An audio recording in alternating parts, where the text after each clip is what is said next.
Hey guys, welcome back to new video of anime encyclopedia. तो video start करने से पहले चैनल को सब्सक्राइब कर दो। तो आज की कहानी का नाम है द ब्रिज। कनाको अपनी दादी माँ के घर रात में जंगलों के बीच ड्राइव करते हुए जा रही थी और उसके दादा को मरे 1 साल हो गया था और उसकी दादी अपने घर में अकेली रहती थी, जिस वजह से उन्हें बहुत डर लगता था और वो चाहती थी कि कोई उनके परिवार का उनके साथ कुछ समय रहे। गाँव में पहुँचकर कनाको अपनी गाड़ी साइड में लगाती है और पैदल चलने लगती है। चलते हुए वो एक ब्रिज के पास आती है जहाँ से उसे अपनी दादी माँ का घर दिखता है। वो उस ब्रिज पे जाने लगती है। उसे उस ब्रिज पे एक बूढ़ा आदमी दिखाई देता है। वो उस बूढ़े आदमी के पास जाती है और उनसे पूछती है कि क्या आप मेरी दादी माँ को जानते हो। वो बताता है कि हाँ वो जानता है। कनाको उसे थैंक यू कहती है। कनाको को लगा कि वो बूढ़ा आदमी उसकी दादी माँ का एक पुराना दोस्त है और वो उनसे पूछती है कि क्या आप मेरी दादी माँ के घर मेरे साथ चलोगे। और जैसे ही वो बूढ़ा आदमी अपना सर उठाता है तो हमें पता चलता है कि वो एक भटकती आत्मा है। ये देखकर कनाको बहुत ही ज्यादा डर जाती है और अपनी दादी माँ के घर की तरफ भागती है। वो दरवाजे पर जोर जोर से हाथ मारती है और आखिरकार उसकी दादी दरवाजा खोल देती है। कनाको तुरंत घर के अंदर जाती है और दरवाजा बंद कर देती है। कनाको हारते हुए बोलती है कि आखिर वो बाहर क्या था। उसकी दादी बताती है कि वो उसके अंकल किंगोदो थे। जब मैं बहुत ही छोटी थी तभी मेरे अंकल मर गए थे। वो बताती है कि जब से कनाको के दादा की डेथ हुई है तब से किंगोदो और बाकी गाँव वालों की आत्माएं उस ब्रिज पे दिखाई देती है। ये सुनकर वो खिड़की के बाहर देखती है और वो देखकर वो थोड़ी सी डर जाती है। कनाको की दादी उसे बताती है कि वो आत्माएं पूरी रात मुझे बुलाती रहती है, जिस वजह से मैं रात में सोई नहीं पाती। वो कनाको को अपने पास बिठाती है और अपने बचपन की कहानी सुनाती है। वो बताती है कि वो उसी घर में पैदा हुई और पली बड़ी। उन्होंने अपनी पूरी जिंदगी उसी घर में बिताई है। अब आज के समय पे ये गाँव बिल्कुल भी रहने लायक नहीं रहा, लेकिन पहले के समय पे यहाँ बहुत सारे परिवार रहते थे। पिछले टाइम इस गाँव में बहुत ही अजीब तरह की परंपरा थी। जब भी इस गांव में कोई मरता था तो सारे गांव वाले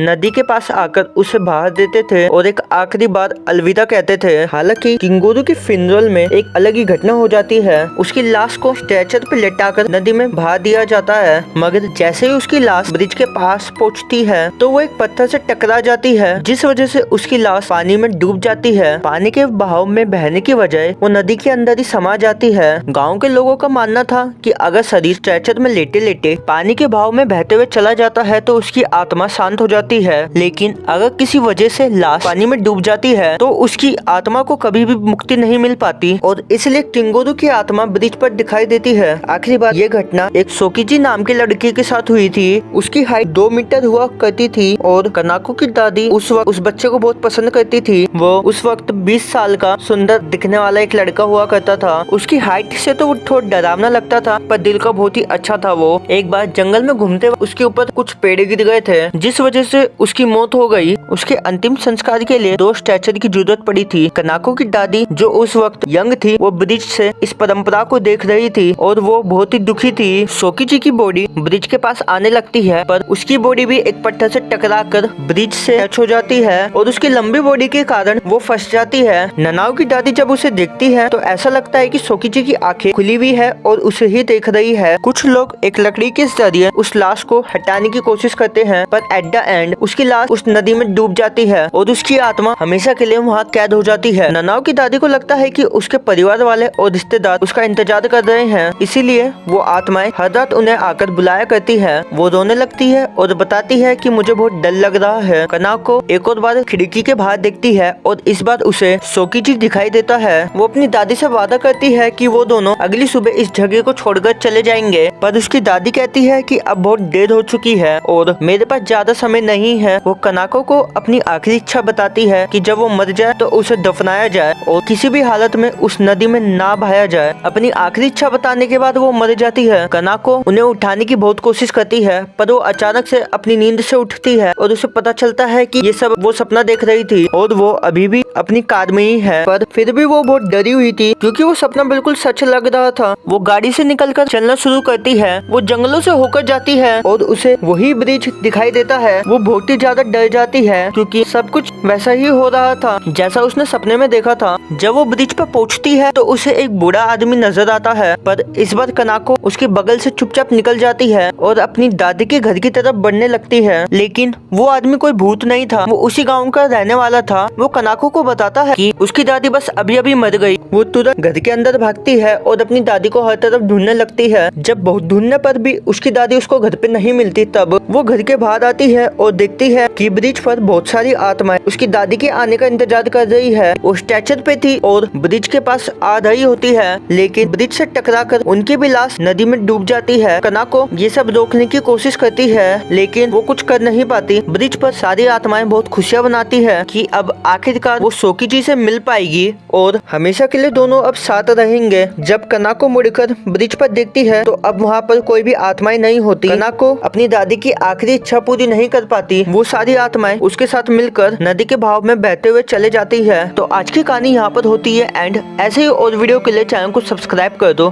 तब तक के लिए सायोनारा।